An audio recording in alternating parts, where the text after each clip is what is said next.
time, baby.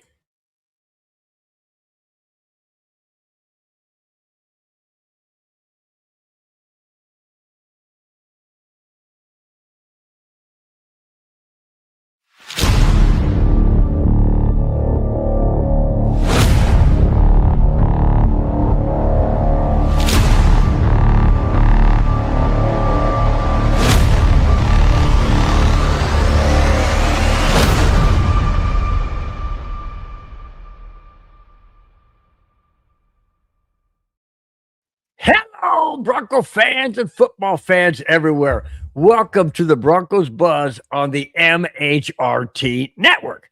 This is a show that is everything Broncos, and Coda spends downing a beer while we get started, and brought to you with emotion, passion, honesty, and of course, his top comments and topics, possibly his comments, my comments, your comments in the chat. We are Broncos Buzz. Spence, I'm welcoming you back, man. Last week was,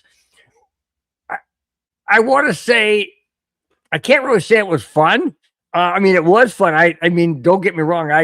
I've done, solos before, but ever since you've been here, I felt out of character. I really did, because you bring so much, balance to the show. You know, I go off on a tangent and I just go crazy wild, and then I feed off the chat and I just go even more nuclear with them. And you have a tendency to say, okay, well, let's look at this angle. Let's look at that thought. And I'm like, oh, okay, well, you make a good point. So welcome back. I wish I could play the welcome back Cotter theme, which I did in the green room, but no, seriously, man. I know you had stuff to do. Hey, how was the Genesis Invitational? How was it for you, man? It was so much fun. I have been doing this since 1987 when my mom got me involved as a senior in high school. I had to do some volunteering. She was a walking scorer at the time, and so she's like, oh, come do it. And I did it, and I've been involved with it ever since. I've been executive vice chairman since 1999. I've been in charge of the Standard Bears since 2010. And I'm telling you guys out there, if you're interested in being a Standard Bear for the Genesis Open and possibly the Olympics. Ooh, that's right. 28, right? Reach out to us and and get a communication to us, and I'll see what I can do to get you involved. But other than that. So let me ask you other than that, what? No, go ahead, ask. So do you ever get to meet any of the players? Do you ever get to talk? You do, really? Okay. So who's a couple of your favorites? Oh, God. Matt Kuchar, who unfortunately didn't qualify for the tournament, has been one of my favorites because he always comes and says hello to me. And I make sure he has his cold Diet Cokes ready to go. But he stopped drinking. So you do all that stuff behind the scenes that people never see, that kind of thing. I help out, and also I'm a good luck charm. I'll give you an example. Any of you golf fans who are following this guy, Penge, Penge, he had the first round lead, he had the second round lead, and then he tanked. Right. So I have an office at the driving range, and most of the players, when they have some equipment that they are using that they don't want they want it to be protected while they go out to do their round, they come talk to me. So Penge came and talked to me. I'd never met Marco before. I introduced myself. He was a nice guy, gave me this very big track ranging equipment that tracks how you hit the golf ball. And he went out and shot a great round, came back, said thank you. I said, thank you very much. Came back on Friday, brought the equipment. He shot another great round. He had the lead. I told his caddy when he came and picked it up Friday, he said, you got to keep doing this. This is a good luck thing. He goes, absolutely. Forgot to do it. Forgot to do it on Saturday. Went from a 1-stroke lead to 10 strokes back. Sunday, he didn't do it. He went from being in the top 10 to barely the top 20. So when you come to the Genesis, always take care of Spencer because he takes care of you. And that plug is courtesy of Kona Spence. Everybody out there. Oh, that's awesome, dude. Well, I'm glad you had a great time, man. Yeah, That is so cool. That is I so had cool. a great time, and the best thing about it, I actually got to sleep. And I hope she isn't listening. Yeah, of course, Anna's listening. I know. All right. Hey, check this out. Hey, Ben, how you doing? Ben says, I liked and subscribed. Thank you so much, man. Thank you so much. Absolutely appreciate it. Thank you so much. Ben, what's your beer of choice, Ben? If it's something that I can get, I will have it for the next show and toast you to it. Or it could be coffee. Soda. How about the 5 hour? Oh, can you see me on a 5 hour drink, dude? Good gosh. This show will be over in 5 seconds. Okay, all right. Okay, we're done. All right. Do you guys realize that on March 8th, we are turning the clocks forward? Can you believe that? The sun won't go down until like what? 8 something. Speaking of sun, holy crap. Oh, yeah. What was it down there today? 91. Yep, got to 91 out here in Santa Clarita today. That's crazy, man. We're in the last day of February, and it's 91. And for anybody else watching this show, anybody else across the country, wherever you may be, in the dead of winter, I'm sorry that we brought up the temperatures that we have here, because I know you guys. I have a sister that lives in New Jersey. Oh, and she was saying that they had, I don't know how they measure inches, but she showed me a picture, and it would look like 4 feet of snow on top of one of her trees, on one of her bushes, I should say. It was insane, absolutely insane. And she said they hadn't had snow there in the last several days, but it's just not melting. It's just cold. And I feel bad. I really do feel bad for them. And I'm sorry that I mentioned our temperatures here. I really am. Let's give my parents a plug up in Colorado. It's 53 degrees and partly cloudy right now. So it's not bad for them. Not bad for them at all. So everybody east of the Rockies, high pressure systems coming your way. Your warming trend is coming your way. Just be patient. It's going to be a very warm start to March for everybody here in the U.S. See, that's what happens when the NFL snubs every team west of the Rockies. Yeah. That's what happens. Sorry to say. I just had to put that plug in there. All right. Let's get to the first topic. Bring it up. It's not the main topic, but it is the main topic. And the reason why I'm bringing this up is because I really want the chat to chime in on what they think about this. Marvin Mims is a 2-time NFL All-Pro and one of a handful of Broncos eligible for their first contract extension. Mims has a projected value of a 3-year, $19.4 million contract. Mims has been critical to the team's success the past 3 seasons. So, Spence, my question, as well as the chat, my question is this. How valuable is Mims to the Broncos? In my opinion, if he's a 2-time All-Pro and he's critical on passing situations, on punt returns, kickoff returns, that kind of thing, and packaging the offense, which we'll get into who's calling the plays. We'll get into that later on.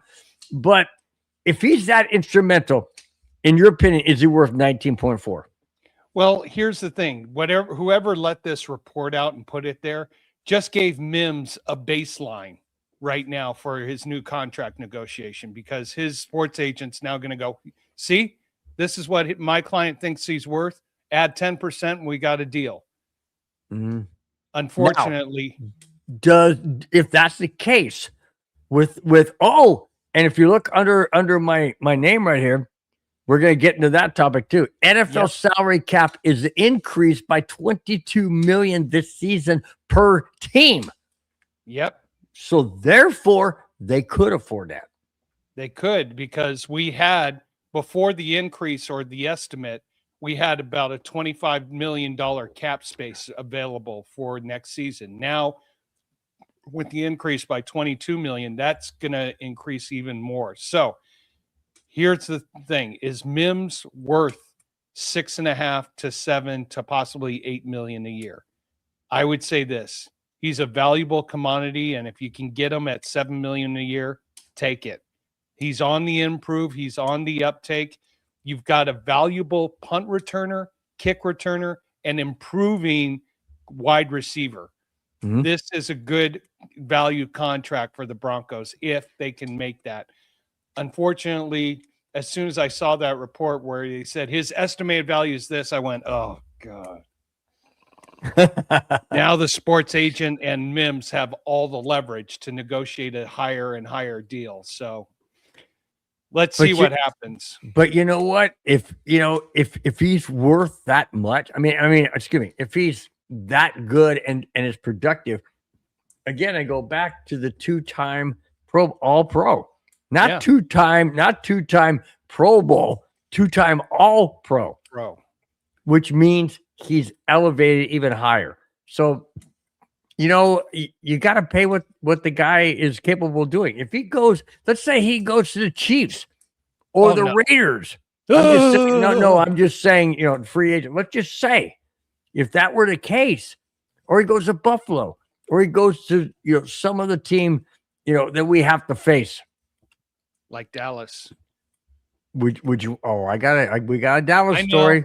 I know. I gave you a nice. I know, but that's not the next topic. Jack Kenna says, "Bill has been cheap, brothers." He follows that up by saying 19 mil per for Sims. Hope your Broncos pay it. It's not 19 million per year, 19 million over 3 years. Projected. Yep. So and that would be 6.5 mil a year. 6.33333. That's why I got the mathematician on the show. He corrects me, which I don't mind. I don't mind. So okay. Put your general manager's headset on, Spence. Perfect. Wait a minute. I gotta get it from the boss, Anna. Honey, can I have your hat? Can I borrow that hat? Would you, being general manager of the Broncos, would you sign him for 3 year 19.4 million over 3 years? Quick, fast, and in a hurry. Okay, perfect. That's exactly what I was hoping you'd say, because I would do the same. I would absolutely do the same. So Jack Cannon said, okay, then that's reasonable. He was thinking it was 19 million per year. No. It's just the overall 19.4 for 3 years.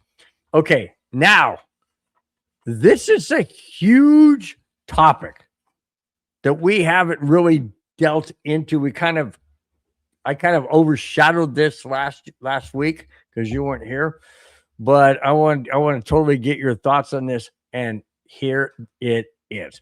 Sean Payton is handing over the play calling to new offensive coordinator Davis Webb after 18 seasons of calling plays every time he's been a head coach.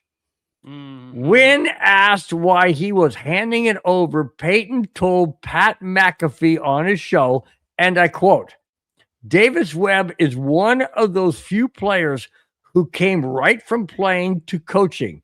After we," meaning he and George Payton, "after we interviewed him, I told George Payton we can't let him leave the building, and we hired him right on the spot. He's going to be one of those guys," end quote. Do you think it's about time to find out what Davis Webb has when it comes to play calling? Because he was the quarterback coach for Bo Nix the last 2 years. So is it, in your opinion, is this the best move to be made? Do you think Davis Webb, it's a twofold, is this the best move that can be made? And do you think Davis Webb is up for the challenge of calling plays for Bo Nix? Unfortunately, this is a two-sided answer. The answer is yes and not, and Sean may not like it. Yes, What? he could call plays. I think he has a better understanding of Bo Nix and is receptive to Bo Nix and understands the game from a quarterback perspective. Sean Payton handing over control of play calling.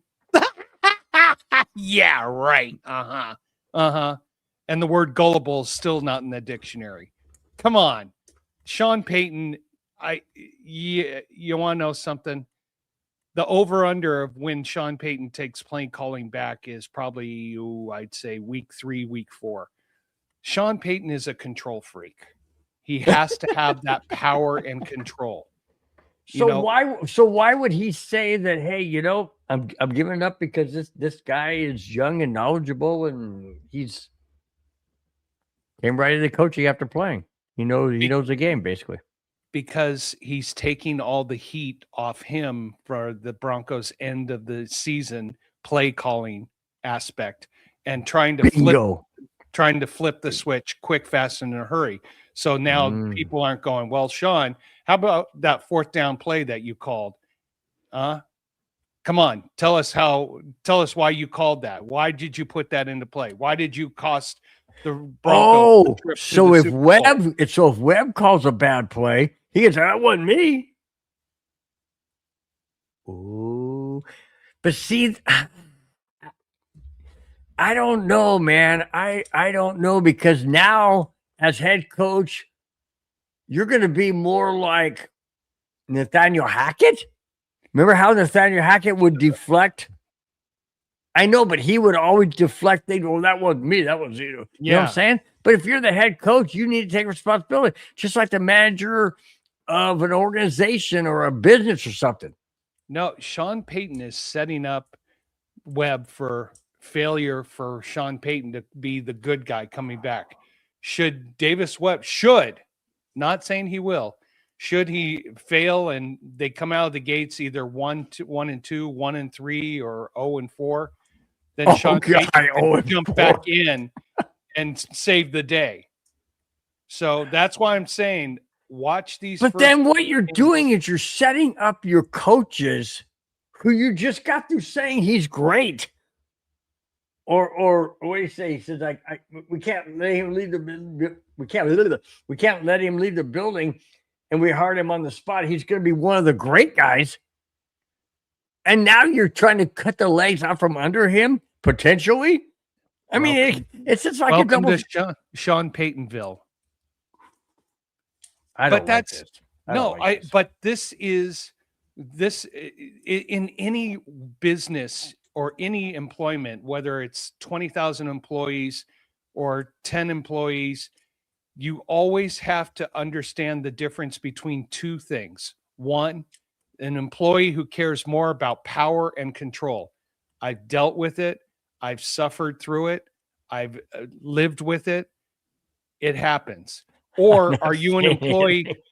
Or are you an employee who cares about the culture, about employees' success, about everybody's input, about helping out the team? Those are the two directions that a coach has to go: power and control, or let the rest of the team run the show and live with the successes and failures. What do you choose? All right, so let me ask you this question real quick. Sean Payton, Bill Belichick. Bill Belichick won 6 Super Bowls doing what he did. How come Sean Payton hasn't been able to do the same thing? Because Sean Payton didn't cheat as much as Bill Belichick did. Okay, let's go to the chat real quick. Whoa. Well, there was something that Sean Payton did. Well, we won't get in that. Okay, let's see. Oh, Rip 3R7 said, "Go Raiders." We got a Raider topic.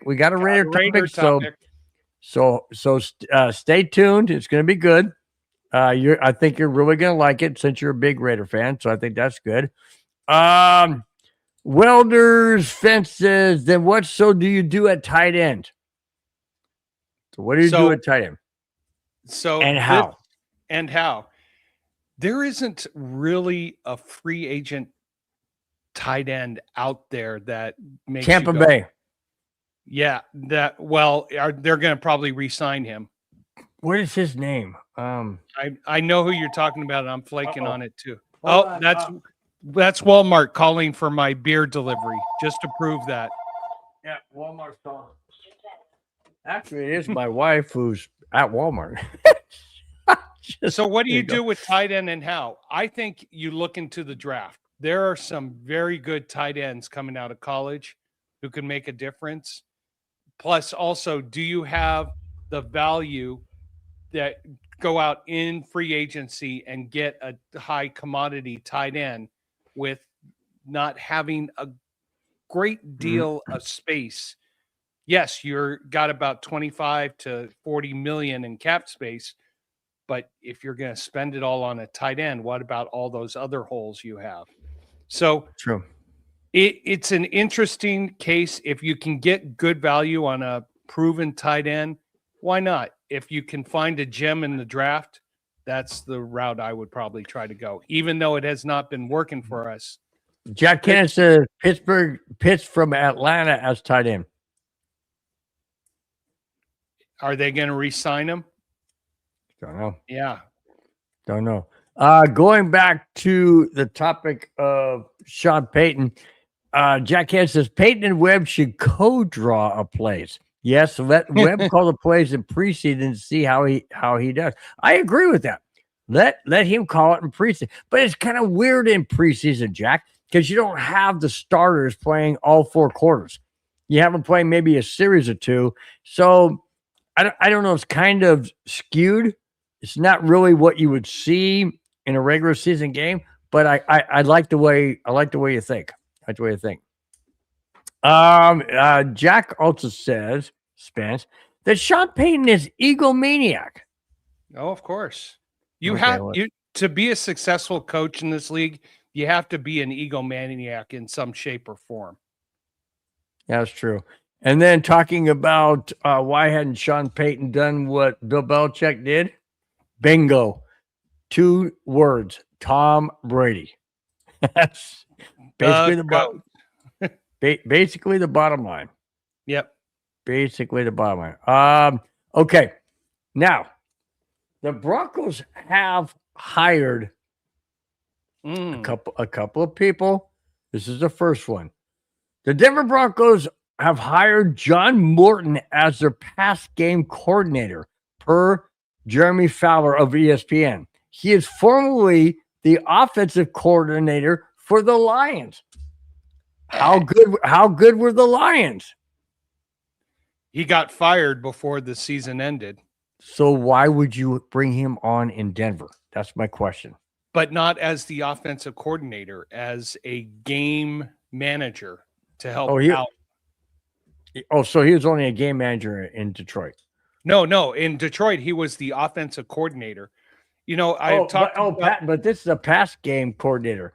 Pass game coordinator. So he's not the OC for the Broncos right now. So he's working on the. Yeah, I see where you're going at. I've talked about this many a times before. To take that big step up, you've got to have success immediately and right away. He went from pass game coordinator with the Broncos to OC with the Detroit Lions. And unfortunately, you saw what happened with the Detroit Lions. Didn't make the playoffs. Offense was okay, but didn't have the firepower they had in 2024. He got fired. Bring him back. Let him. He will take knowledge and experience from being an OC, come back, redevelop, rejigger himself, get him back into a better position, and hopefully get this passing game for the Broncos to the next level. So I think this is a good hire, bringing him back in to the Bronco family. Okay, all right. I would agree with that.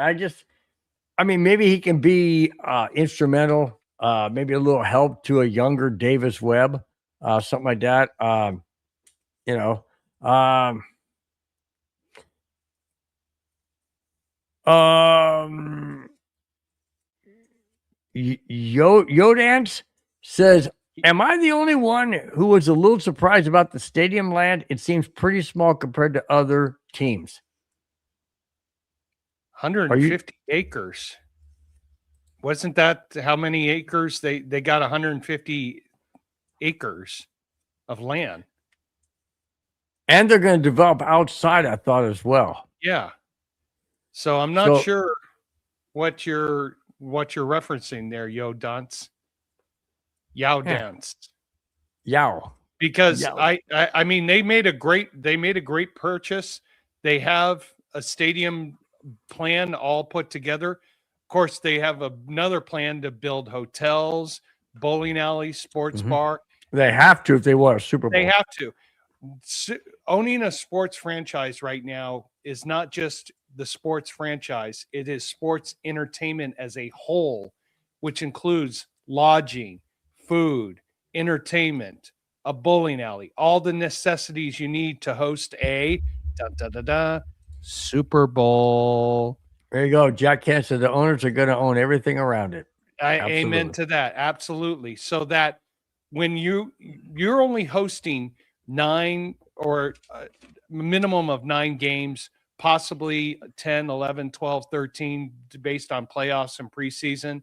And Super Bowl. But what happens the rest of the 335 days of the year? You need some revenue coming in. You need some additional aspects. Hang on. He's got a follow-up here. What? For Yo Dance. I don't know. Maybe I was thinking too extreme. I wanted a Formula One track around the stadium because of our owner. But it's okay. Hey, you know what? I wanted a horse race track, so I can watch the football game and then go bet on the ponies. You know, but here's the thing: with the ownership group that the Broncos have, the sky's the limit. I mean, they can literally put out a golf course. I mean, maybe not 18 holes. They can do like a 9-hole thing, an executive course, whatever. Bowling out. I mean, it's unlimited for them. Absolutely unlimited for them. And I'm going to go back 3 or 4 years. You guys can go back and look at the show I did. I did not want the Walton Penner ownership group to own the Broncos. And I will absolutely admit that. I didn't want it. Why? Because I was absolutely dead sold that they would move it to Bentonville, Arkansas. No. Absolutely dead sold. I did not think they'd keep it in Denver. Thank goodness they did. And now I'm on board. And I was on board once they said we're committed to Denver. Go ahead, read that one. Or maybe a Broncos Sky Resort, in the mountains would be cool. Amen to that. Hey, you know what? You never know the possibility. I mean, the NFL's expanding like crazy. We have some NFL news. We have some NFL rule and some other, not NFL, but UFL rules that could come into the NFL. It's interesting, guys. The NFL is evolving big time. Things are changing. Look at MLB. Major League Baseball has this season is putting in AI for balls and strikes. Not every ball and strike, but the every time it goes to a 3-ball no count or 3-ball 2-strike, whatever. If there's 3 balls or 2 strikes, their AI is a possibility, and it's not called all the time, but you got to evolve. You got to evolve. If technology's out there, you got to evolve. We'll get into that. Go ahead, Spence. Shame on me for what? For what? I'm scratching my head. Jack, what did I shame on me for being an awesome Broncos fan? Okay. Bingo. I don't know.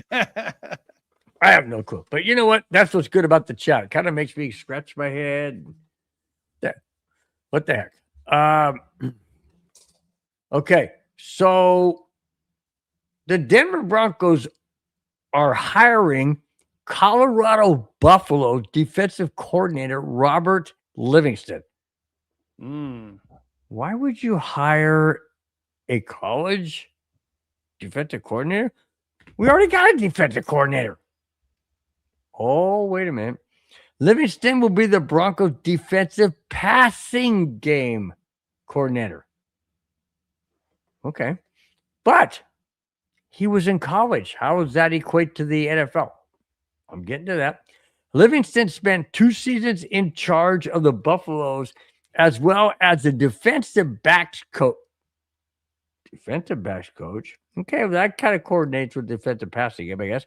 There. But as a defensive backs coach for the Bengals from 2016 to 2023. My question to you, Spence, were the Bengals that freaking good in 2016 to 2023 in defense? They made it to a Super Bowl in 2021.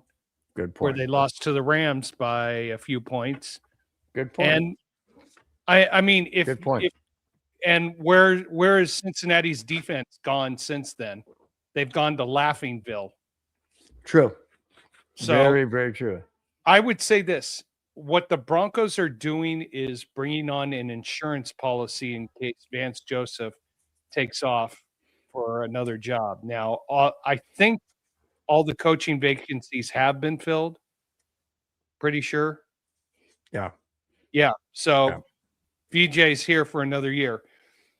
Bring on this insurance policy to learn, to really understand the game a little bit better from a professional aspect, and take his experience and knowledge in the college game, bring it up to the pro game. So I think this is a good hire and is something that's going to help all around. I agree. Yowdan says you're not the only one who felt that way, but they have changed all of our minds. Are we talking about the Super Bowl? I mean, the stadium? Go back to what he said earlier. No, I think that was you who didn't want the Penner Group becoming owners. Oh, got it. Yeah, change your mind. Yeah, you're right. Okay, I'll click off. That's what Jack said. Not wanting the owners. Oh, yeah. Okay, got it. Okay. All right, you guys are keeping me up to date, man. You know, you're doing great, man. I appreciate it. I was speaking on, there you go. I was speaking on the comments. Nope, not that one. My bad. I was speaking on a comment you made about the owners. Thank you so much. See, you guys are on it, man. You guys are on it. And that's why we love the chat so much. They keep us on our toes. So, because heaven knows I'm not on my toes. Obviously. Question: how many free agents do the Broncos have? Resigned so many. So many good players. How many do we have? Well, I'll give you a breaking news update that I just saw right before the show. The Broncos are officially placing a second-round tender, $5.8 million on defensive back Joaquin. Yeah. Okay, that's good. Joaquin. Yeah, that's okay to say. Not the other one. Not the other one. I'm not going to say the other one because we're getting there. So I don't know how many free agents. You know what? I'm gonna bring it up. Jack asked it. I'm gonna bring it up. Hang on. Okay, Google. How many free agents do the Denver Broncos have this year? 16, I think. Hang on. The Denver Broncos have 24 players facing contract decisions for the 2026 offseason. Key pending free agents. Type: key players. Unrestricted UFA. Alex Singleton, LB. J.K. Dobbins, RB. John Franklin Myers, DL. P.J. Locke, S. Adam Troutman, TE. Justin Strnad, LB. Restricted, RFA. Jaquan McMillian, CB. Jaleel McLaughlin, RB. Alex Palchevsky, OT. Exclusive rights, ERFA. Tyler Beatty, RB. Devin Key, S. Recent updates. Jaquan McMillian. The team has reportedly placed a premium tender on him to retain his services. Jaleel McLaughlin. The Broncos chose. Oh, can't get to that one yet. Nope. Can't do that one yet. That's a topic. Okay, there you have it, guys. 24? 24, but holy crap. Well, but think about this. On a 53-man roster, that means you've got 29 secured, which is most of your starting lineup. Yeah, but I mean, there's some key names on that list. Yeah, that's what I'm doing. Yeah. This is what usually I'm not at a loss of words. So, Paul Shader, how you doing? No shame in Kona's game. Okay, yeah. Where did that come from? That's what I want to know. Hang on. Paul's got another question for you. Why don't you take this one? Do you guys think Webb taking over will help our run game? I don't. You know what? As Davis Webb being the quarterback coach and how well Bo Nix performed this last season, not taking anything away from his first season, but how well he elevated himself and some of the things that he was doing. I would have to say yes and no.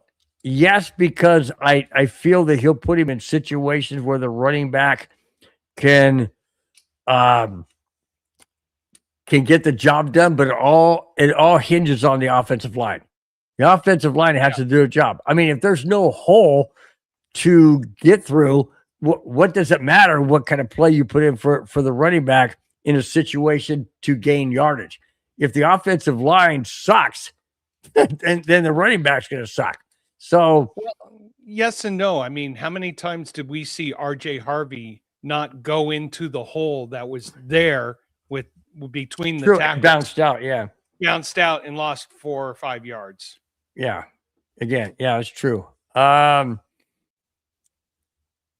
Okay, so Yao Dance asks this question. I feel we need to go strong in free agent with some top wide receivers. Who do we get? You know what? I don't want. This is the one issue that I have. I'm not someone who believes that a top number one, I'm the man wide receiver makes a difference. You've got a good core group. You need another number 2 or supporting 3 to come in, but not an over-the-top number 1 who has to have the ball thrown to him on 24 of 25 plays, or else he has a meltdown. And we don't need that. Cortland Sutton's our 1, but he is right now. Right now, he is our 1, but also he takes the approach that this is a team effort, and he doesn't throw hissy fits when the ball's not thrown to him more than half the time. He believes in whoever's open, go for it. Yeah, true. I got to put this up there because this is hilarious. Jack Kenneth says, read it. Wait, pause. Spence, are you drinking coffee? I hate coffee. I'm not drinking coffee. Whoa. Time out. You hate coffee? I hate coffee. I am a tea drinker. I love medicine balls from Star whatever company it is. Whoa. You just said medicine and balls in the same sentence? It's a drink at that Star thingamajig, whatchamacallit place. I'm serious. My wife loves Starbucks. I know we go different. I know we go different directions, guys, but that's how this show goes. She loves Starbucks and she gets her Frappuccino and all this kind of stuff. And she has like a page about that long. And I got to read them. When I go there to go get her coffee the next time, I am going to ask. I'm going to be embarrassed to say, do you have what's it called? Spaceballs? No, medicine ball. I'm not. Yes, I can't. Do you guys serve balls? I mean, come on. Jeez. This part of the program is sponsored by Bill's Alternative Lifestyle. Just like, there's no way that's called anything you'd want to drink. Yeah, I drink it all the time. I'm not going. Anna, I am not going. If you're watching the show, I'm not going there. Oh, my gosh. Okay, we got off on a way different segment, but that's this show. It's called Broncos Buzz and Tangents. exactly. Brought to you by Miss. Brought to you by the medicine ball from Starbucks. Okay, what's it? Am I? Should I even I'll put it this way? Should I even ask you what it tastes like? Yeah, it tastes wonderful. It has 2 types of herbal tea bags filled up with bags. Now you said bags, man. Jeez. Has a scoop of a teaspoon of honey filled up with half lemonade and half water. This show has gone off the rails. I thought it couldn't. I thought this show could never be like the neighborhood, but it's hard. Neighborhood doesn't have the balls against us.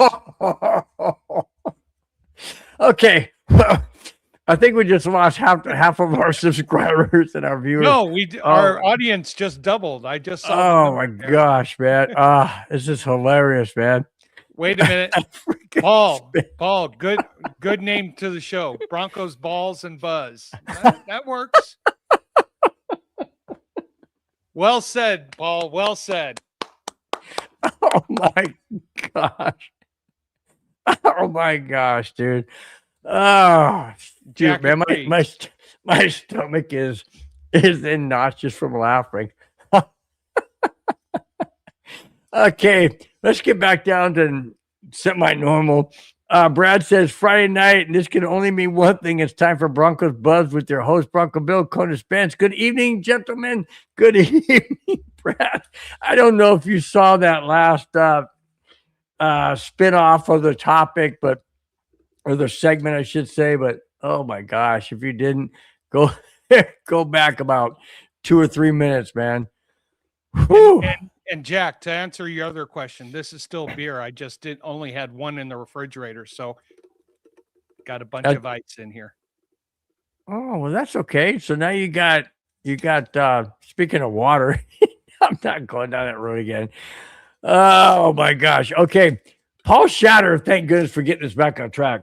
Says it's more of like a rhythm for running backs and lack of talent. Javonte Williams has done well since leaving. That, my friend, is the exact next topic. Nice set there, Paul. Nice segue. Talk about it. Here it is. The Dallas Cowboys and Javonte Williams. Before I get into that, Spence, let me ask you real quick. Do you miss Javonte Williams? And do you think he could have been good in Denver under the system we have now? I need another beer because he did really well in Dallas, and we could have. But here's the question: do you keep him, or do you keep the potential that RJ Harvey has? Oh, okay, but what I guess my question is simply this: forget about Dallas. Should Denver have kept him with the system we have now? Painfully, yes. Okay. Now, here it is. This is why Dallas is benefiting from the fact that the Broncos let him go. The Dallas Cowboys and Javonte Williams have agreed on a 3-year extension, which includes $16 million guaranteed. Didn't say what he was getting for his contract. $16 million guaranteed over 3 years. That's a little over $5 million a year guaranteed. Did the Broncos make a mistake in letting him go when he had some issues and he had an injury? Dallas said, we'll take you. And guess what? They're cashing in again. Javonte Williams had a really good season last year, and now he's getting rewarded. Did Denver make a mistake? Well, the obvious answer is yes, because Javonte Williams was motivated, seriously motivated to stick it to Denver. Absolutely. Signing now a new 3-year, $24 million contract with $16 million guaranteed. That is going to keep him inspired to keep going and going. Could Denver have used him? Yeah, of course we could have. did we trust him to take that next step? I think that was the issue because Javonte Williams hadn't really shown the motivation to take that next step. So Javonte Williams had to get released, go to Dallas and find his motivation. I'm happy for him. I'm glad he's in the NFC and not the AFC. Could we have used him? Yes, but we could have used him what he is gained or what he is showing right now, not what he was demonstrating to us when he was in Denver. I really don't know how to take the chat right now, but I'm going to bring it up. Yao Dad says, any news on the new training growing? I feel we haven't seen pictures of. I don't know where that's coming from, but Jack Kennett is laughing his head off. And then Paul Shatter says, like and sub if you got a pair. Then I can't like and sub. So I don't know what any my of that wife means. I have no idea where that's coming from. But hey, the chat. we speaking of No, the chat, I don't. Oh, footballs. Oh yeah, I like football. Brad says, so Bill likes balls? I hope we're talking about football. Yes, we're talking about football. I'm telling you, the chat went in a completely different direction. And of course, we had to fall down that rabbit hole, which we did. So amen to that. We missed one earlier. Skeet 549. Oh, How you doing? Nice to see you in the chat, man. Y'all worried about Kubiak, Mendoza, and what might be in Vegas? Not this year, but if he has a good year, I might be worried come 2027.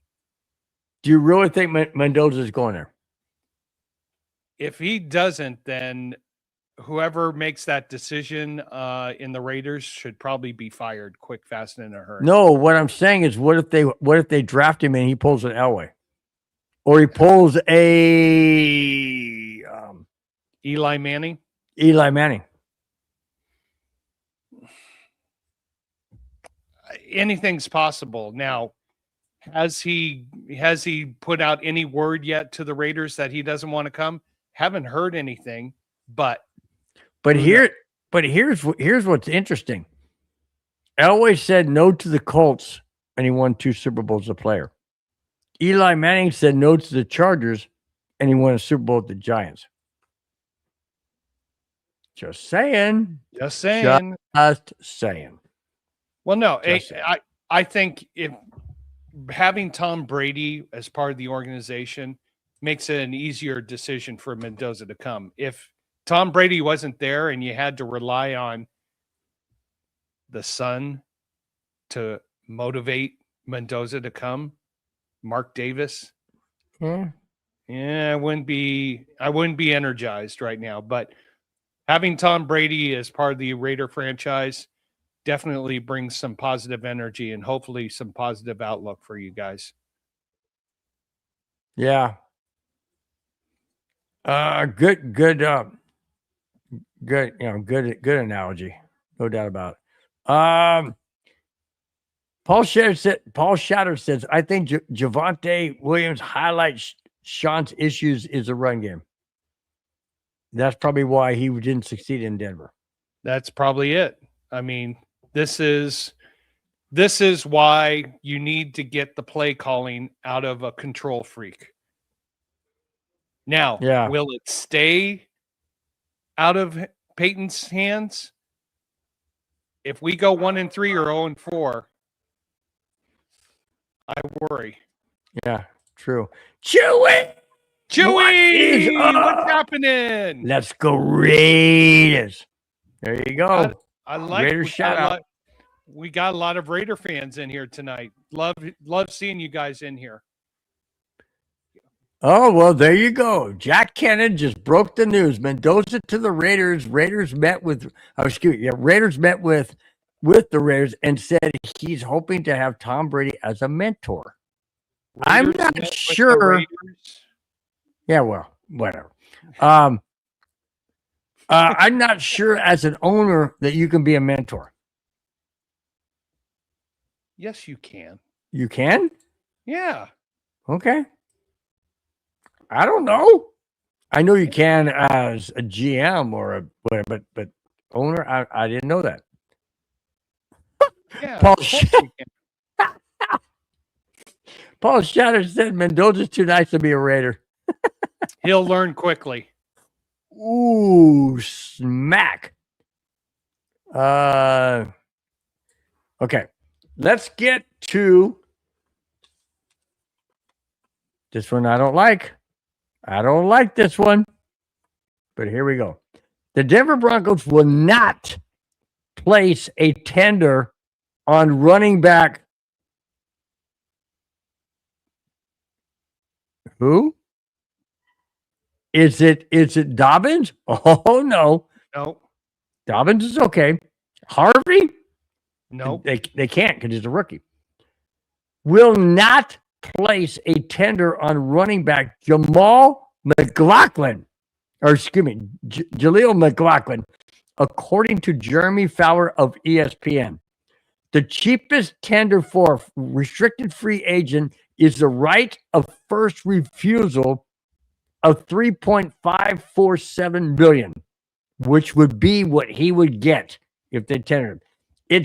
It is still a possibility that Denver might attempt to re-sign him for less than $3.54 million. However, McLaughlin is set to hit free agency next month.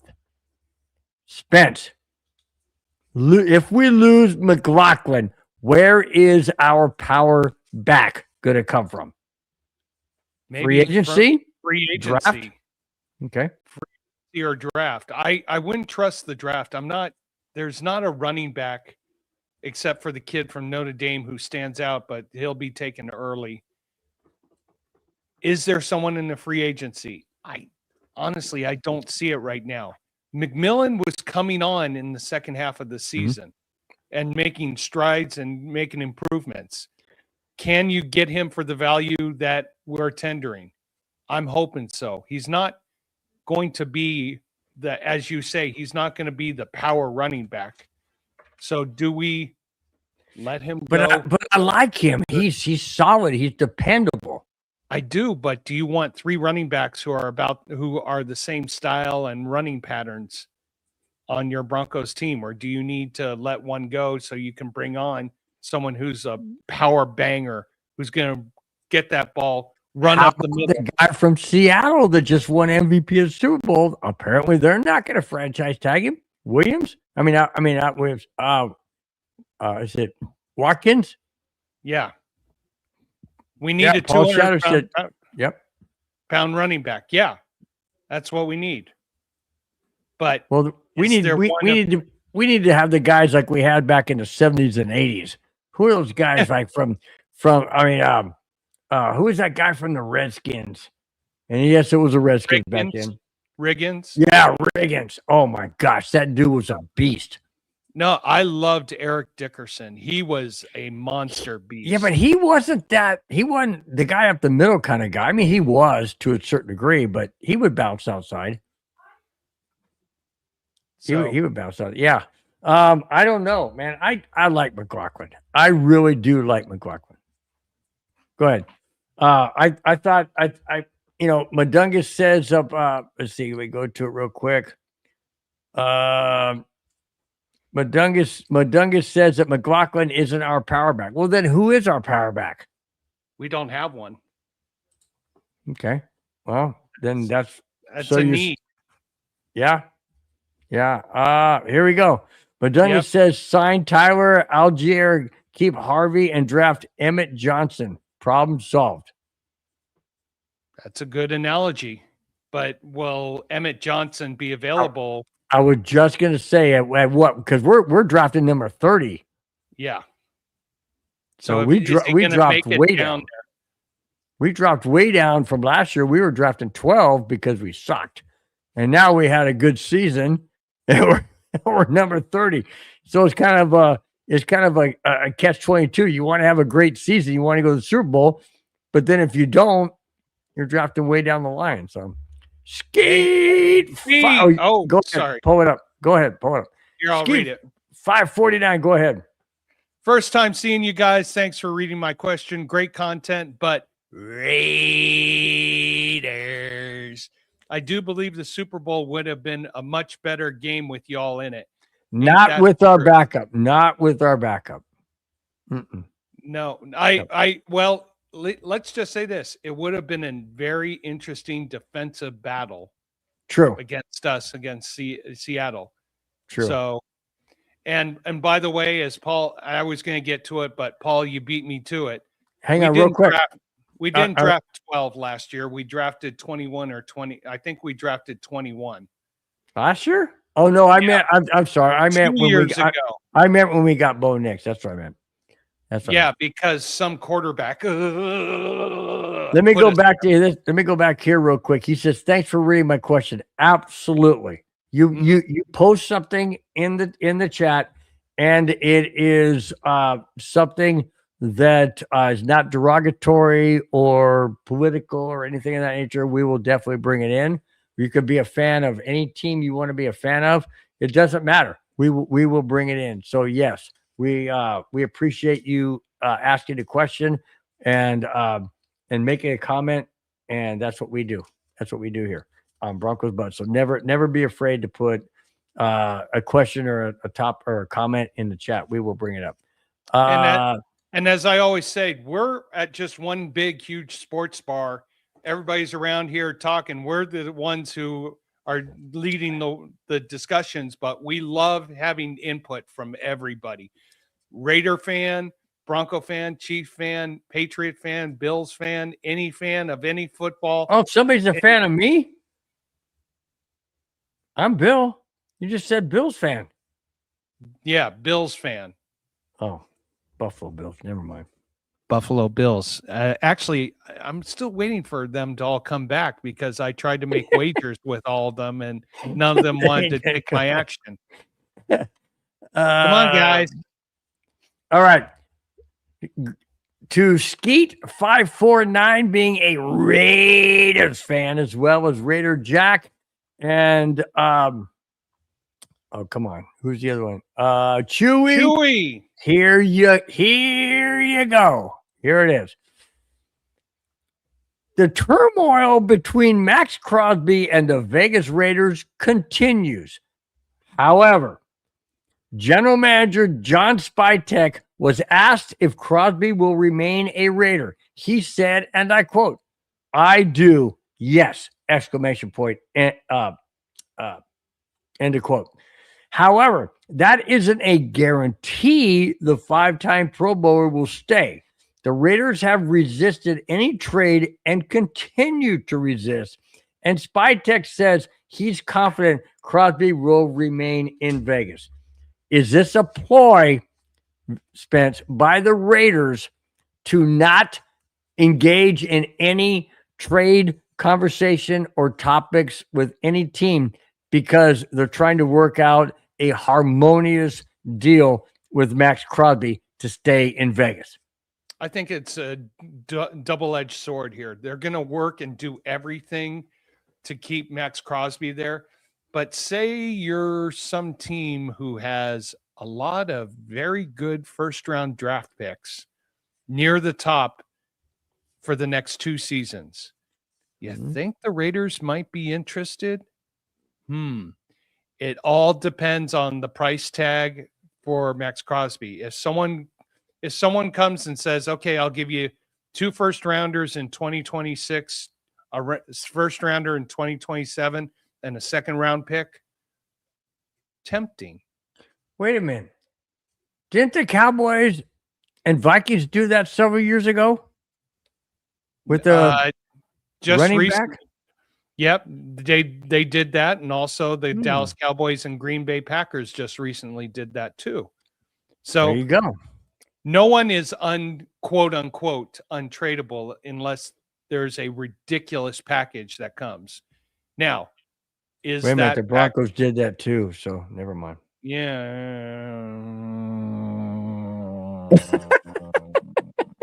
Hey, we're past that. We're past that because we don't have that money hanging over our head anymore, so we're okay. Yeah. But we're forever in the record book for being stupid. So whatever. Well, that was a different ownership group. That's true. That is true. Yeah. And a different, wasn't that all? Oh, I don't even want to go down that. Yeah, let's moving forward. Speaking of moving forward, there's 3 topics left. And Bill Shader is a Bill fan, not Bills, a Bill fan. See, I know my people. I know my people. They love me. They love me. Hey, the check's in the mail. Thanks, bud. Appreciate it.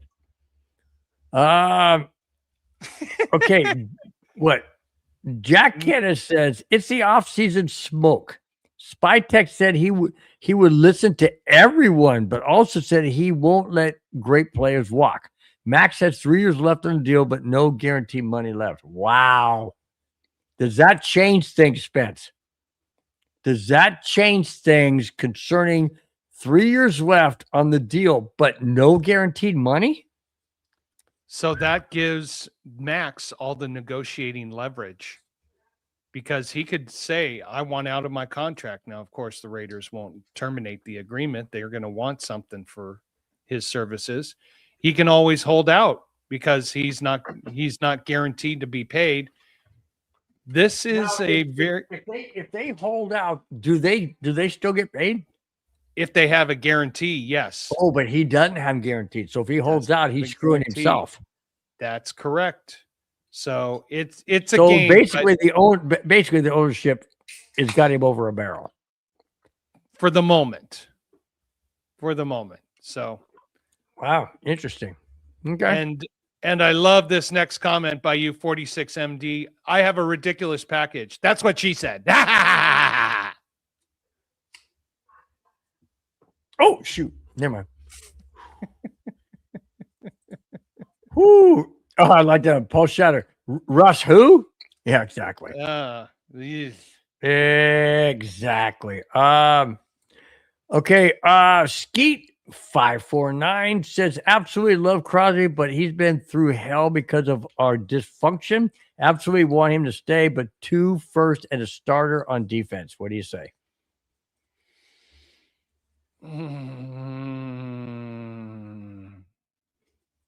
Who would be the starter on defense?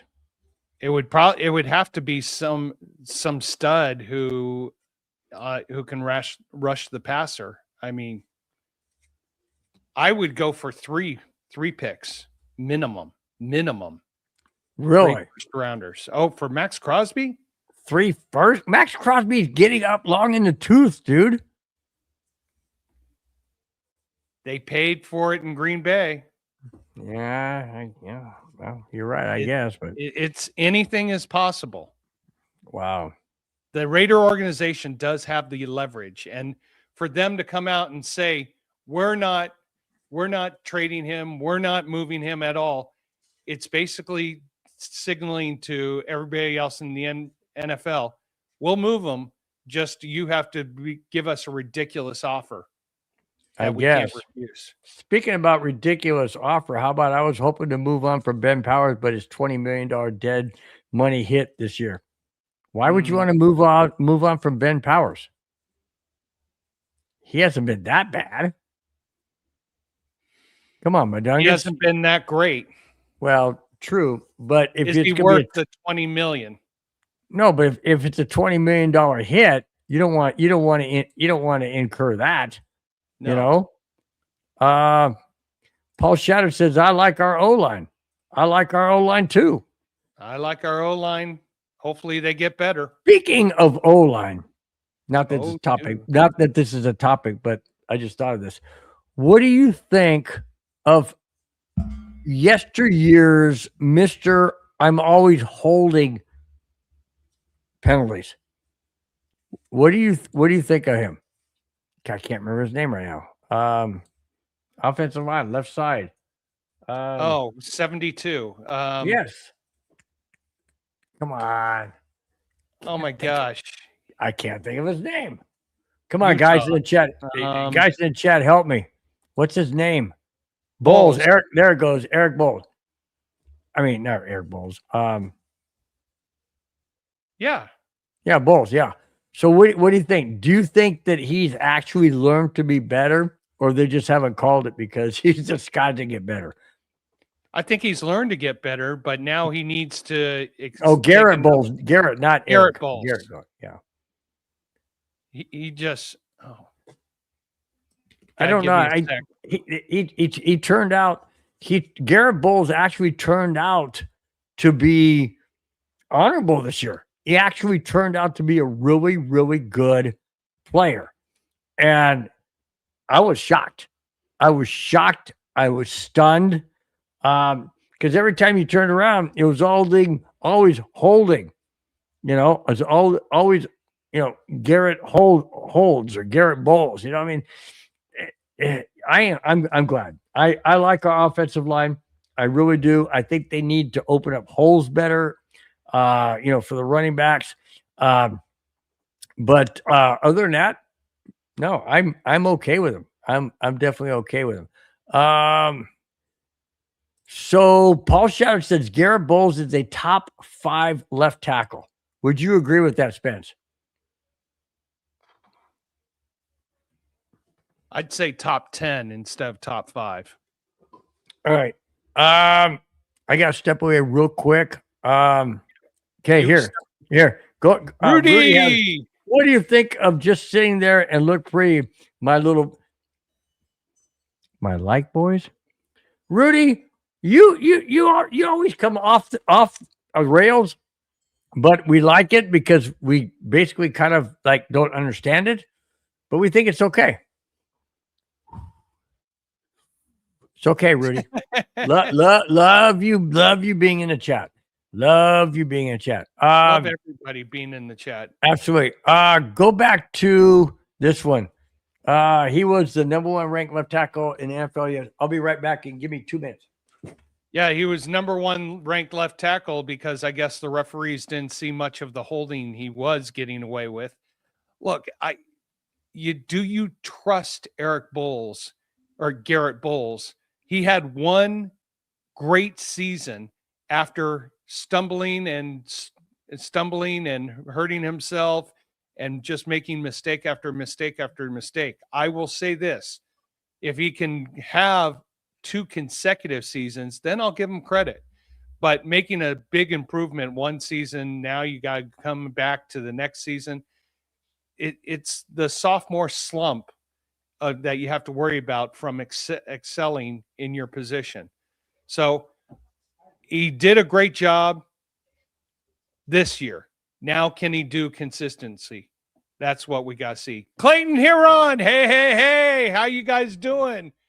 Smash that like button and share, guys. Yes, share with everybody. We are really excited to have everybody here as part of the program, part of the chat. Clayton, we've had some interesting discussions centered around medicine balls from Starbucks. I'm a big tea fan, so that's something I drink. That went on a big tangent that you could probably estimate and figure out. Bill still hasn't figured out yet the tangent. I was just bringing Clayton up to speed about the medicine ball tangents that we were going through. Clayton, if you got to go back to about the 40-minute mark. We're at 1 hour and 8 minutes in now, but you got to go back to about the 38 and a half, 39-minute mark. And yeah, it went off the rails fast. But it's what happens to the show sometimes, man. It happened to the show sometimes. It's a tea. Tea. What's a tea? That's what a medicine ball is. It's a tea. Here we go again. I could say something, but I'm not going to. Painting rooms in my new house this Sunday. I'm so excited. All right. Hey, what color? What color are you going to paint it, man? And what room is it? Bedroom, living room, family room, bathroom? What room? And what color? Orange and blue, just like what's up there. Just like what, see those stripes up there? I'm going to tilt it up a little bit higher. See the stripes up there? I painted it all the way around the entire upper level. Oh, shoot. Now it's all screwed up.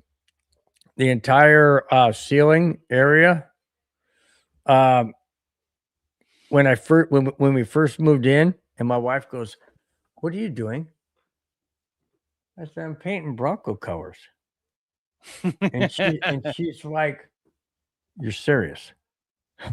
Yeah, I'm serious. This is a freaking den. Yeah, I'm serious. And we've been up there for the last 18 years. You don't say it's the den. You got to say it's your man cave. Then you get away with it. Oh, but I have no doors. Oh, here's another reason. So when we moved in, we do I dare say this? It's gonna be public. Yeah, I'll say it, whatever. Okay.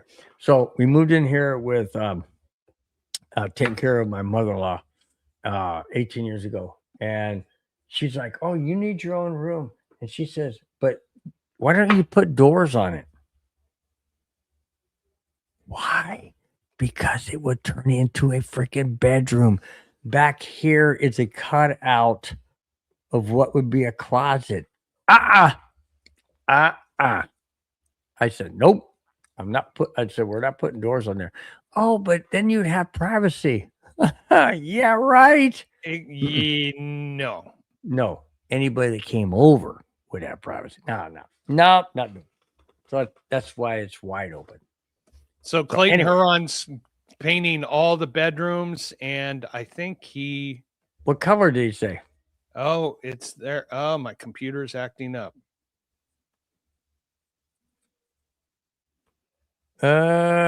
Rudy, it's not. It was the lotion. I don't even know where that came from or where that even incorporates into any of the previous topics. But hey, you know what? It's Rudy. Blue, gray, light blue, and tan color. None. Blue, gray, light blue, and tan color. In the same room?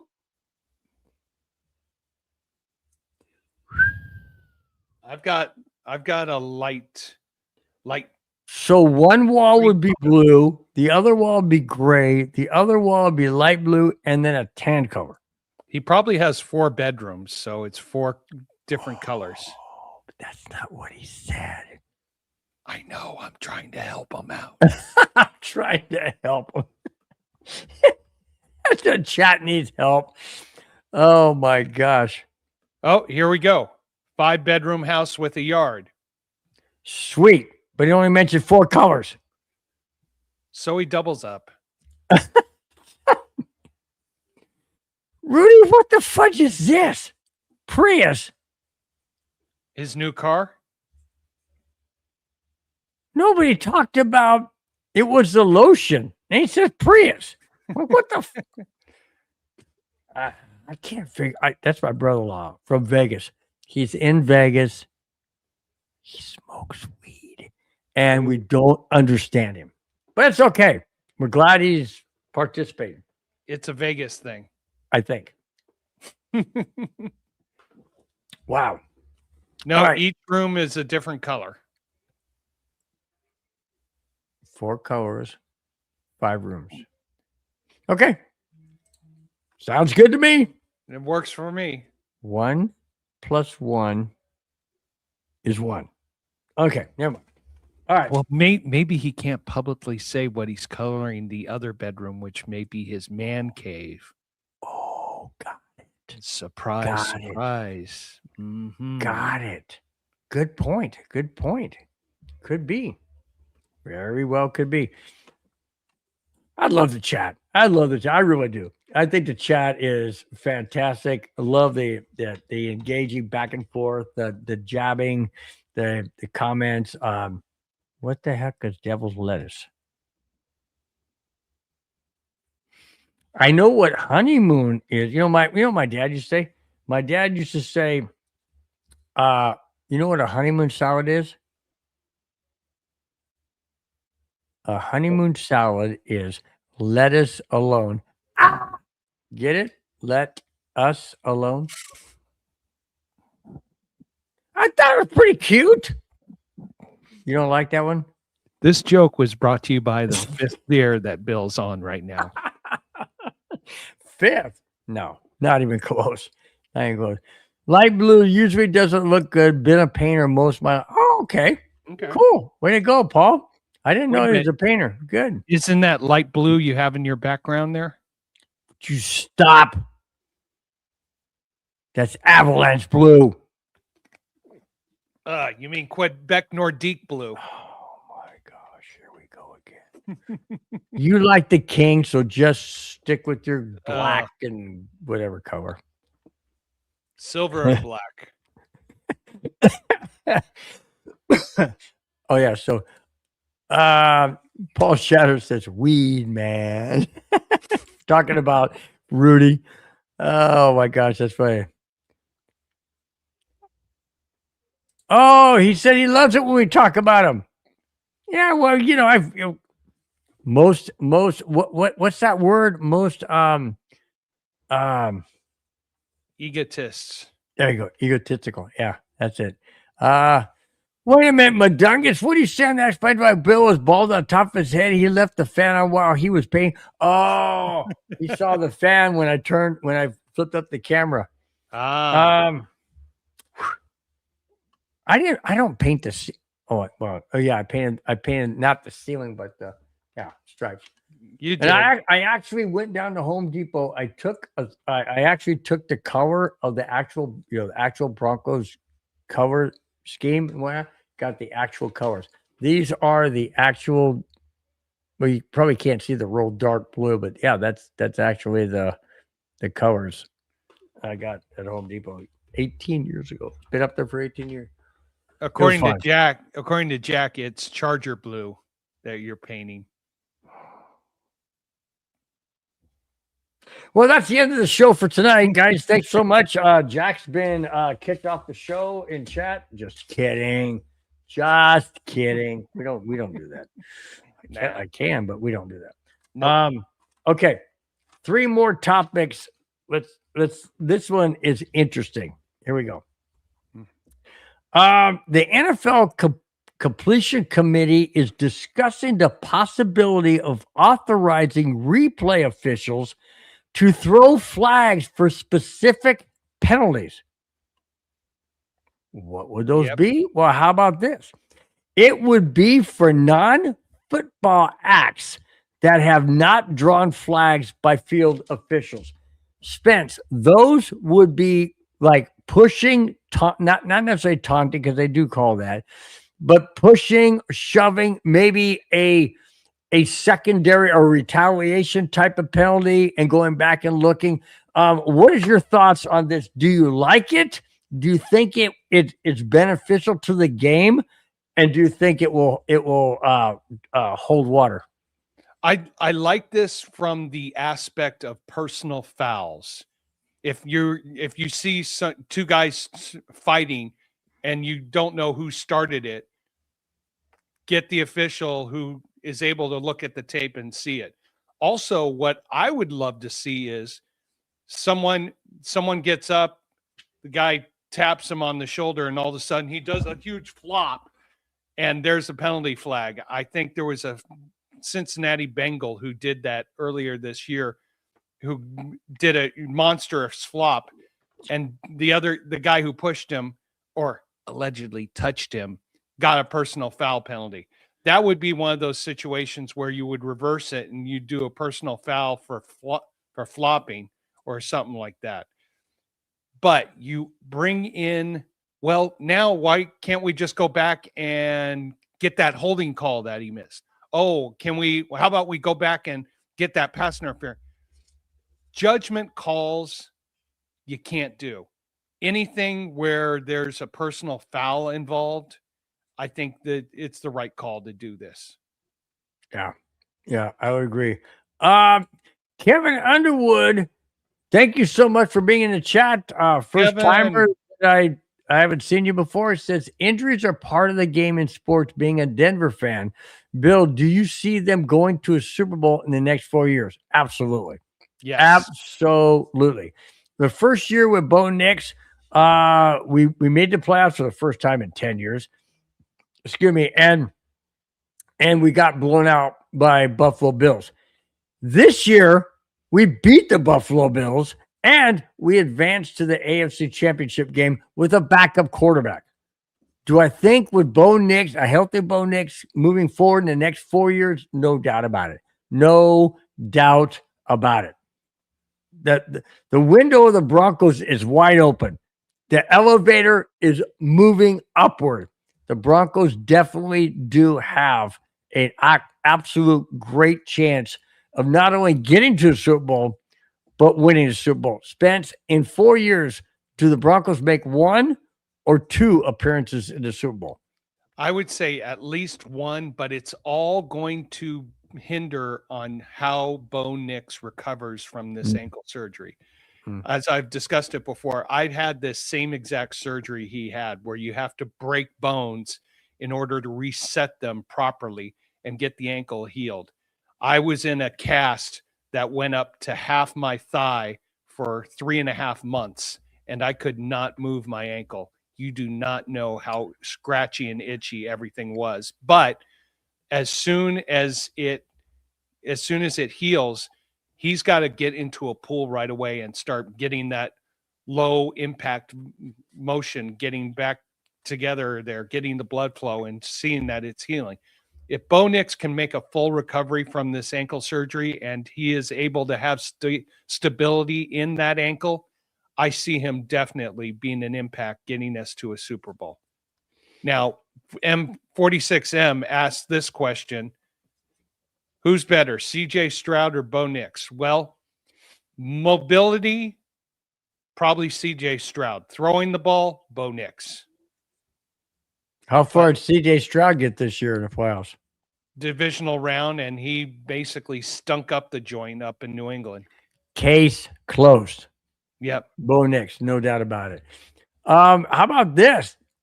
46MD said the Denver airport has the Bronco at the entrance. The eyes light up. It's kind of cool. I flew out of there to Dallas. That's kind of cool. That's kind of cool. Different, but hey, all of Colorado is behind the Broncos. All of Colorado is behind the Broncos. So it's a great thing.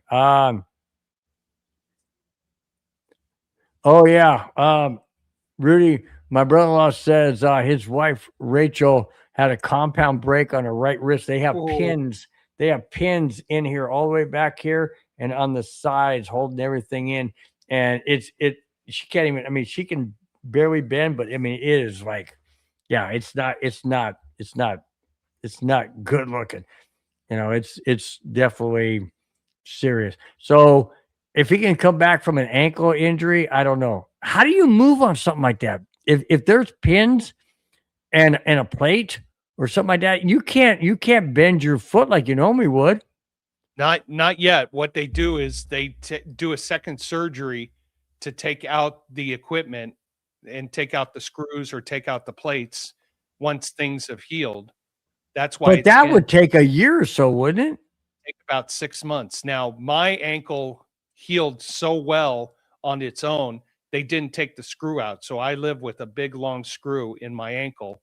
And every time. Does your wife ever tell you that you're screwed? Twice a day, every time on Sunday.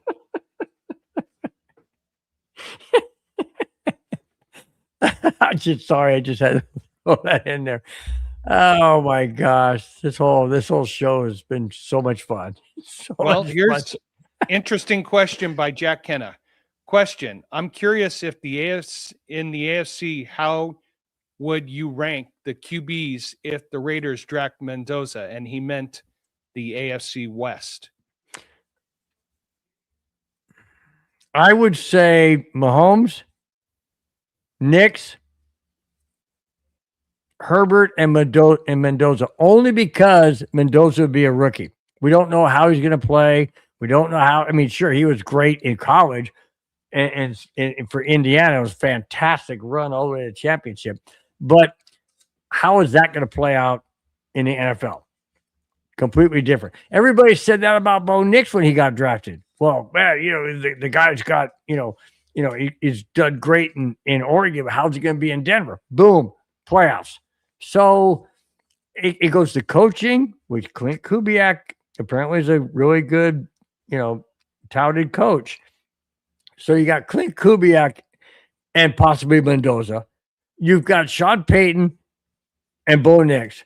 You've got Justin Herbert with Harbaugh, and you have Andy Reid with Patrick Mahomes. You tell me how to rank them. I mean, seriously, they're like all A pluses. I mean, coaching and quarterbacks are all A pluses, other than Mendoza, because we don't know how he's going to perform. You want to know something, Jack? Bring that question up this time next year. That would be the time to answer it. That'd be great. Yeah, you're right. Wow. Paul Shadow said they're leaving my elbow screws and plates in forever. Wow. Yeah. If that was with my ankle too. It was so bad that they didn't put a plate in there. They just put a permanent screw in there and they left it.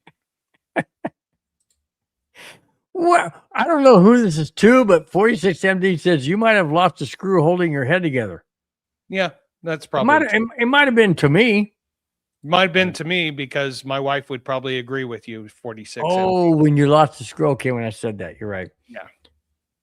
Yeah. Jack said it was a tough question. That's why I brought it up. Rudy, I'm not even going to go there. Or do I bring it up? Yeah. Rudy, anybody in the chat that knows my brother-in-law is a little out there, this is all for you guys. Rudy says, I hurt my pee-pee. I don't even want to know what he was doing. We are on the last two topics of the show. And everybody in the chat after that last comment from Rudy is probably going, thank goodness. Paul Shatter says what? I do actually have a screw loose in my elbow. I hope it's not loose because that's got to be painful, man. Yeah. It's got to be painful. Let's see. Skeets549 says coaching is everything with the rookie as talented as Mendoza. I'm hoping Kubiak is the answer. We have been waiting forever. Yes, you guys have been waiting forever. You're right. The last time the Raiders went to Super Bowl and won was what? 1981, I believe. 82. Hang on. I know they went to the Super Bowl. Let's ask. Here we go. Okay, Google. When was the last time the Raiders won the Super Bowl? 84 in Tampa. The Raiders last won the Super Bowl on January 22nd, 1984, defeating the Washington Redskins 38-9 in Super Bowl 18. At the time, the franchise was based in Los Tampa Angeles. Bay. Yep, there you go. 1984. So there you go. So it's been 84, 94, 2004, 2014, 2024, and we're 42 years since the Raiders have won a Super Bowl. Wow. Jack, welcome to the family. Oh, my wife says I was. Oh, that's what it was. Welcome to the family. My wife thinks I've got multiple screws loose. Jack Kent said 83. It was actually 84. The 83 season, but the Super Bowl was in January of 84. Right. Yeah. Wow. 42 years. I thought the Broncos had a long stretch between the 90s to 2015. Wow. I mean, excuse me. When did we win last? 98.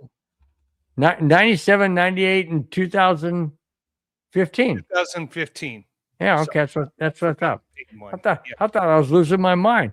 Doggone Rudy in the chat's got me all screwed up. Everybody talking about the screw loose. I think I got one. All right. We got two topics left. I think I probably got more than that. All right, here we go.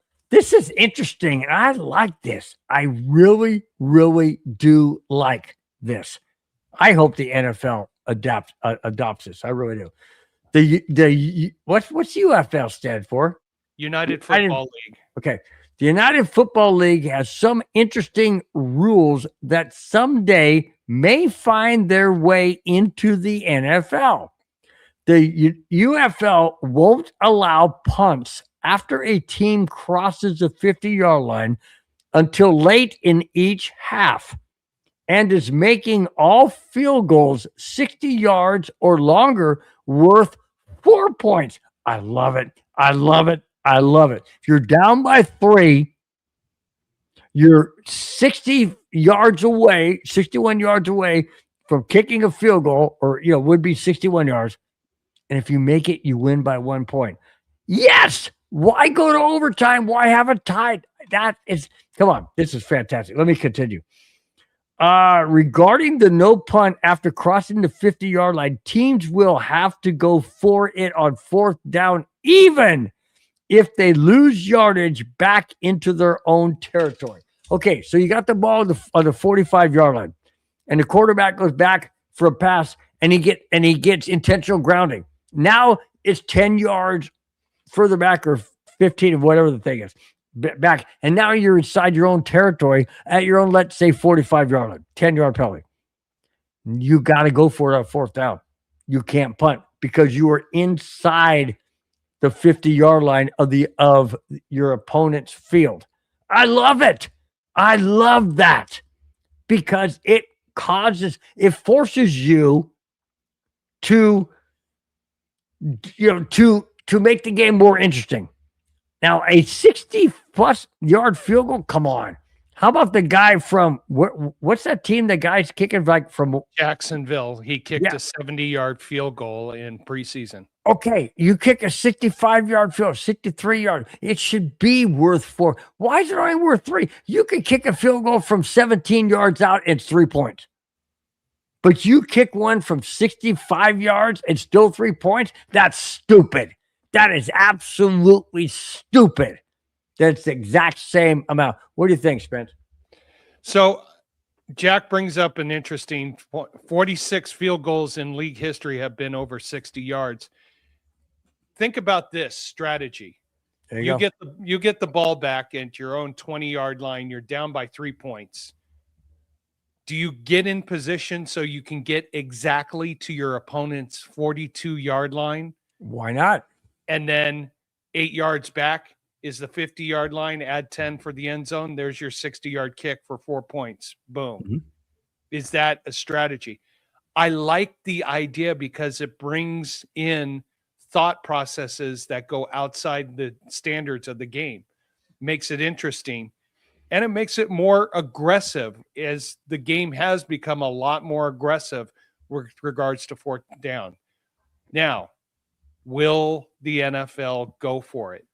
The competition committee is more traditionalists. So I would like to see it because it shows you're expanding the game and shows the creativity of it.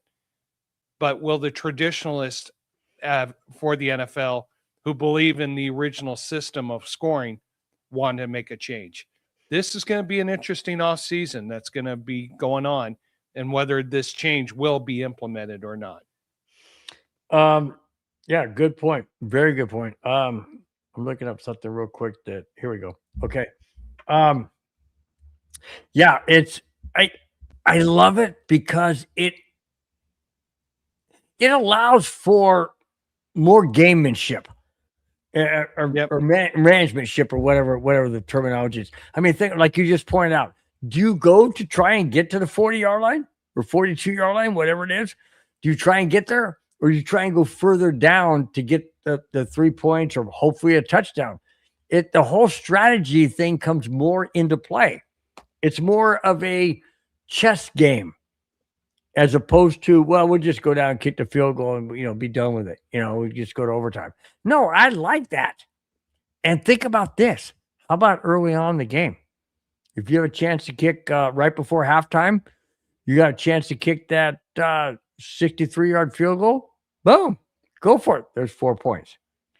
Now, if you're ahead 10-7, and now it's 14-7.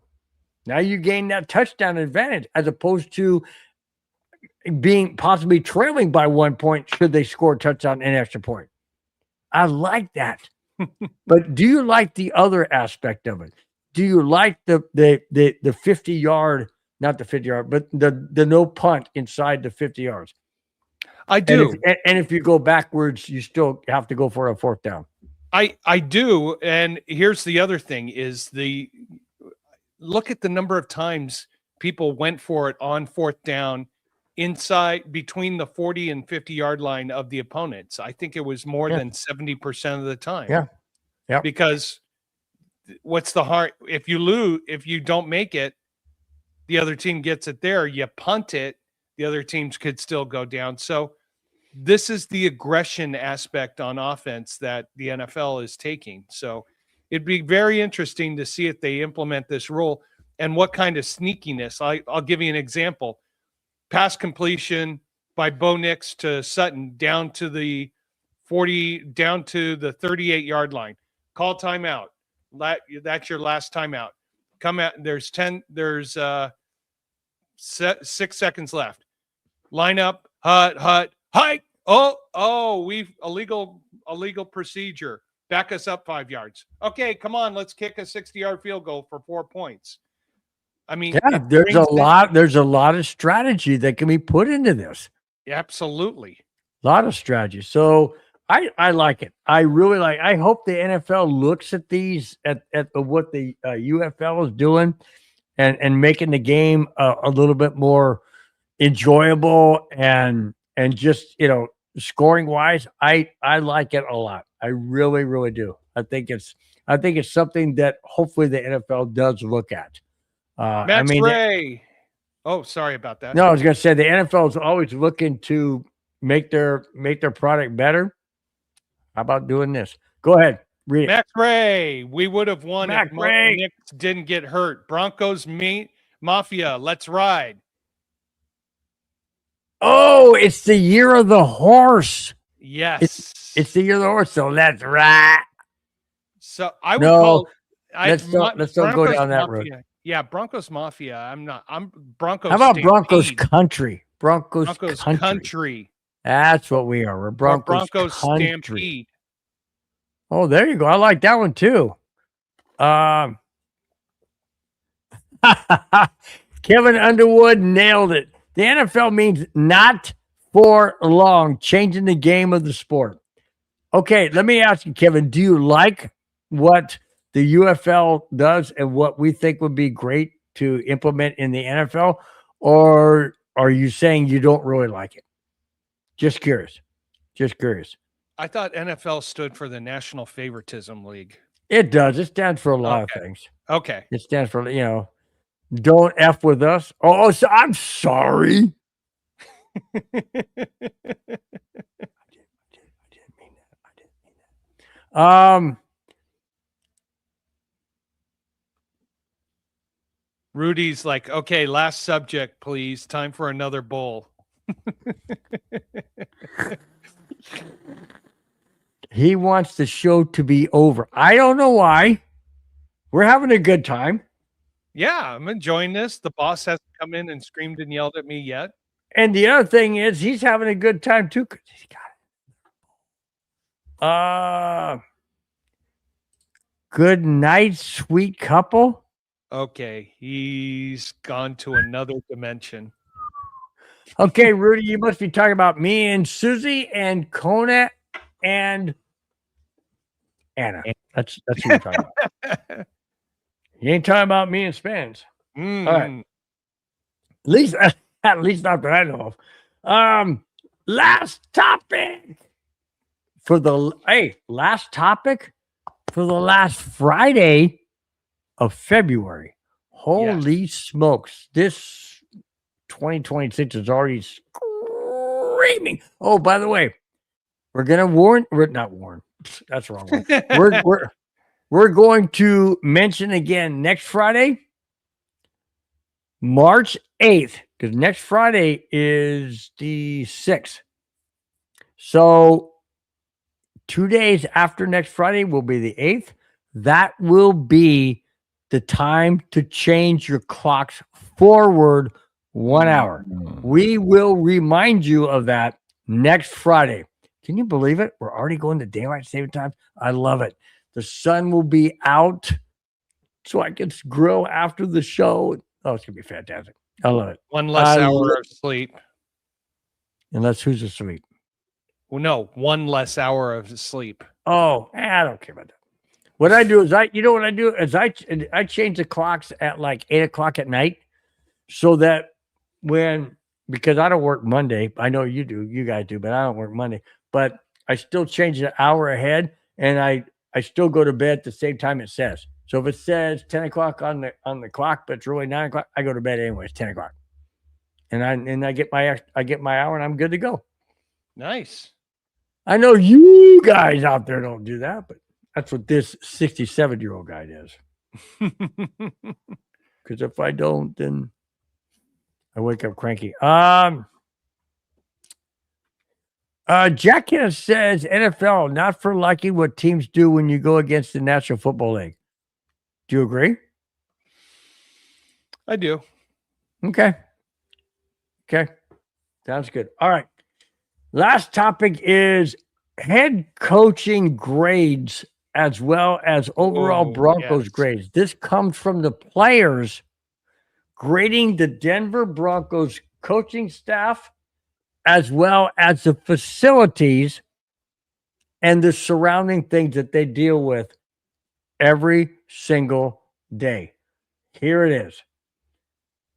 This is team overall grade by the players grading the Broncos and the facility, everything, A+. Head coach, Spence, I don't like this. I don't understand this. A B. How can the head coach be a B? Game plan, game plan, game calls, in-game calls. There's some people who don't like him, and they may not be with the team next year. So, you know what? I don't understand giving a B rating when you finished the year 14-3 and had a great playoff run. So, there was a group of players who were probably very bitter for one reason or another. Probably why they're not getting re-signed.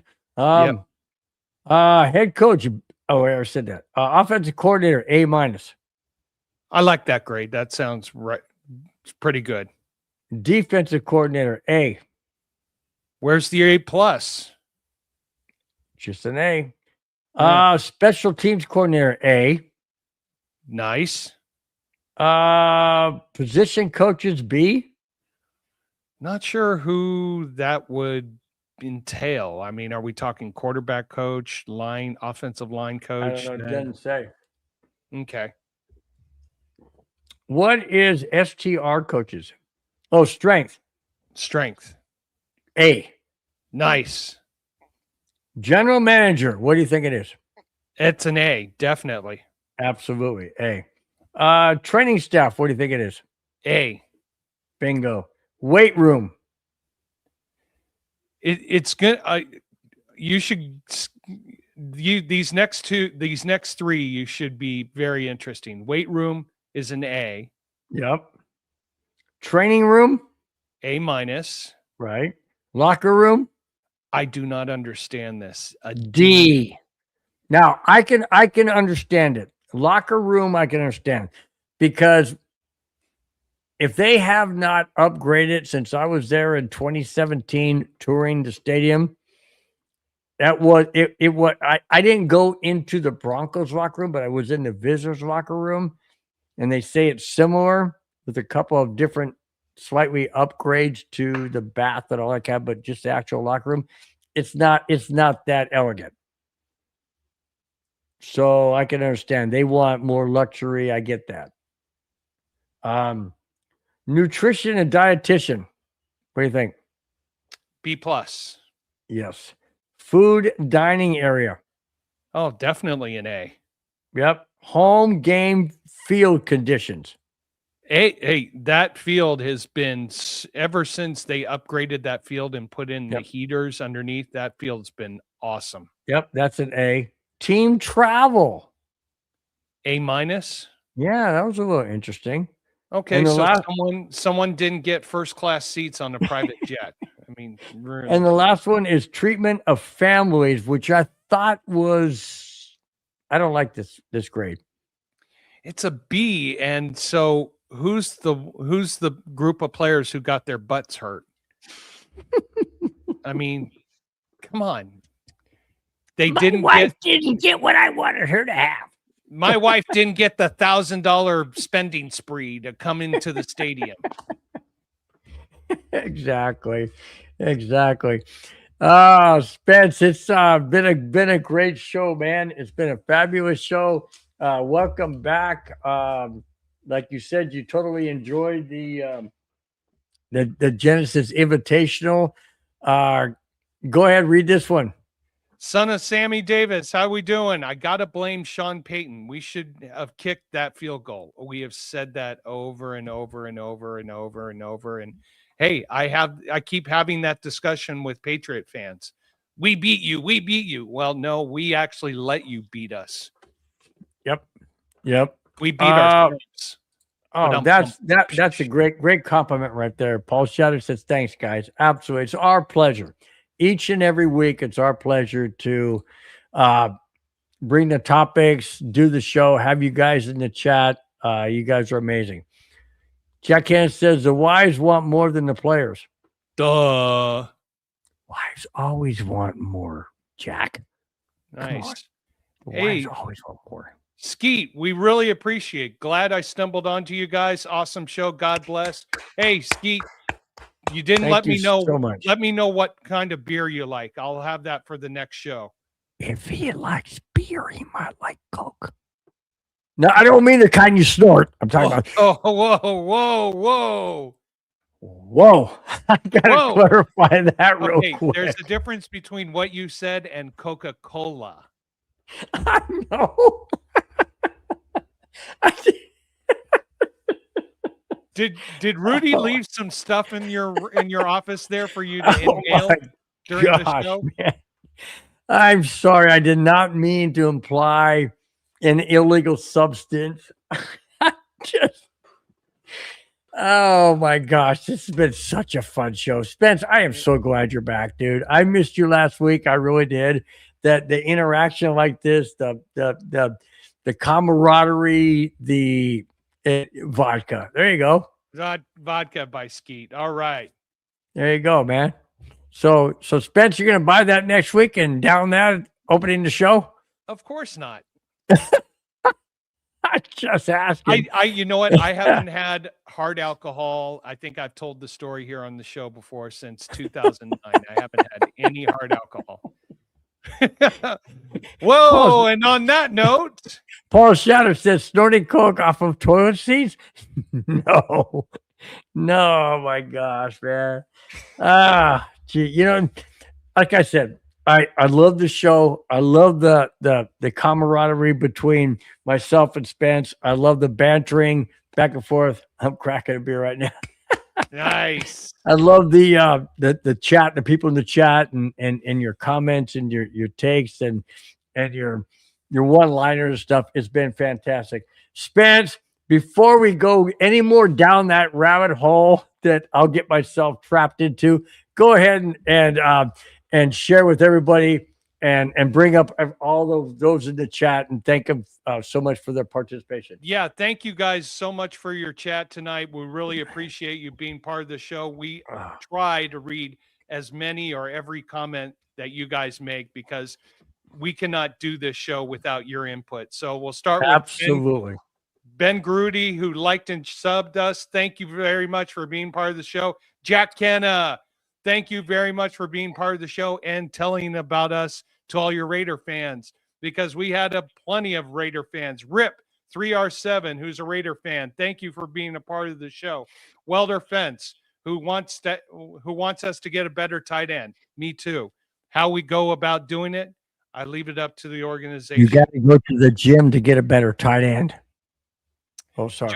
Jolie was gay with love. I don't know why he posted what he posted, but he must be in a. I didn't even bring that up, and I knew you were going to mention it, but that's fine.